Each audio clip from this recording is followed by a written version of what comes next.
पनवेलमधून अंगावर काटा आणणारी घटना समोर आली आहे। बाळाचा सांभाळ करू न शकणाऱ्या निर्दयी मातेने 2 दिवसीय बाळ आश्रमाच्या बाहेर सोडून तिथून पळ काढला आहे। त्याचबरोबर बाळासोबत दूध पावडर, दुधाची बाटली आणि चिठ्ठी सापडली आहे। ही घटना शनिवारी सकाळच्या सुमारास घडली असून या घटनेने परिसरात खळबळ उडाली आहे। पोलीस या घटनेचा अधिक तपास करत आहेत। मिळालेल्या माहितीनुसार नवी मुंबईच्या पनवेल शहरातील तक्का विभागात असलेल्या स्वप्नालय या मुलींच्या बालगृहाजवळ फुटपाथवर 2 दिवसांचं नवजात अर्भक सापडलं। हे बालगृह महिला आणि बालविकास विभाग महाराष्ट्र शासनाचे मान्यताप्राप्त असून या संस्थेच्या इमारतीच्या खालच्या भागात एका बास्केटमध्ये 2 महिन्यांचं बाळ आढळून आलं।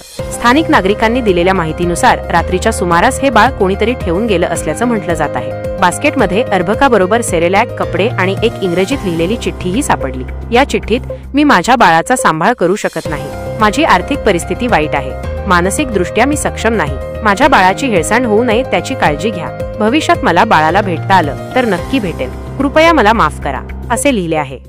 ही घटना लक्षात येताच पनवेल महापालिकेचे अधिकारी व कर्मचाऱ्यांनी हे अर्भक ताब्यात घेतलं आहे आणि लगेच हॉस्पिटलमध्ये दाखल केले। डॉक्टरांनी तपासणी केल्यानंतर बाळाची प्रकृती सध्या ठीक असल्याचं सांगितलं आहे।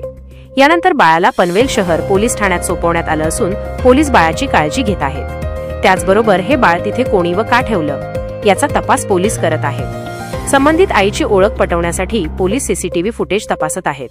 ही घटना उच्चभ्रू परिसर असलेल्या वस्तीत घडल्याने खळबळ उडाली आहे।